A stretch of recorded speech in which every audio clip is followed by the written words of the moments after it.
আমার নবীজি সাল্লাল্লাহু আলাইহি ওয়াসাল্লাম রসিকতার সব আইটেম রেখেছেন। খেলাধুলা রেখেছেন, কবিতা আবৃত্তি রেখেছেন, খোলা গলায় খালি গলায় গান গাওয়ার কথা বলেছেন। গানের কথামালা যদি ভালো হয় কোনো অসুবিধা নেই, শুধু ধর্মীয় গানই গাইবেন আল্লাহকে নিয়ে এমন কোনো কথা নেই। আপনি দুনিয়াবি গানও গাইতে পারেন, সেখানে খারাপ কিছু না থাকলেই হলো, অশ্লীল কিছু না থাকলে হলো, নোংরাম অসভ্যতার দিকে আহ্বান না থাকলেই হলো। আপনি খালি গলায় গান, চমৎকার কণ্ঠ আল্লাহ দিয়েছে, আপনি গান নিষেধ নাই। নবী করিম সাল্লাল্লাহু আলাইহি ওয়াসাল্লাম হাসান বিন সাবিত রাদিয়াল্লাহু তাআলাকে কবিতা আবৃত্তি করার, খালি গলায় গান গাওয়ার পারমিশন দিয়েছেন। তিনি নিজেও হুনায়নের যুদ্ধে, খন্দকের যুদ্ধে, মসজিদে নববী নির্মাণের সময় বিভিন্ন সময় গেয়ে উঠেছেন, আনান নবিয়্যুল লা কাযিব আনা ইবনে আব্দুল মুত্তালিব আল্লাহুম্মা লা আইশা ইল্লা আইশাল আখিরা ফাগফির লিল আনসারি ওয়াল মুহাজিরা। তিনি নিজেও গেয়েছেন। আপনি গান। শুটিং প্রতিযোগিতা হচ্ছে বাজারে, নবী সাল্লাল্লাহু আলাইহি ওয়াসাল্লাম উৎসাহ দিয়েছেন দুরদলকে যে চালাও। খেলা খেলছিলেন নিগ্রো ইথিওপিয়ান সাহাবীরা মসজিদে নববী। আমার নবীজি সাল্লাল্লাহু আলাইহি ওয়াসাল্লাম রসিকতার সব আইটেম রেখেছেন।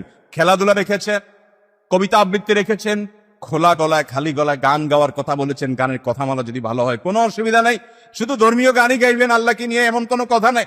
আপনি দুনিয়াবি গানও গাইতে পারেন, সেখানে খারাপ কিছু না থাকলেই হলো, অশ্লীল কিছু না থাকলে হলো, নোংরাম অসভ্যতার দিকে আহ্বান না থাকলেই হলো। আপনি খালি গলায় গান, চমৎকার কণ্ঠ আল্লাহ দিয়েছে, আপনি গান নিষেধ নাই। নবী করিম সাল্লাল্লাহু আলাইহি ওয়াসাল্লাম হাসান বিন সাবিত রাদিয়াল্লাহু তাআলাকে কবিতা আবৃত্তি করার, খালি গলায় গান গাওয়ার পারমিশন দিয়েছেন।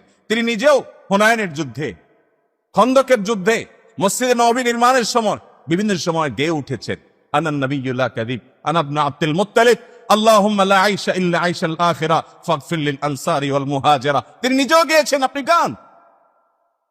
শুটিং প্রতিযোগিতা হচ্ছে বাজারে, নবী সাল্লাল্লাহু আলাইহি ওয়াসাল্লাম উৎসাহ দিয়েছেন দুরদলকে যে চালাও। খেলা খেলছিলেন নিগ্রো ইথিওপিয়ান সাহাবীরা মসজিদে নববী।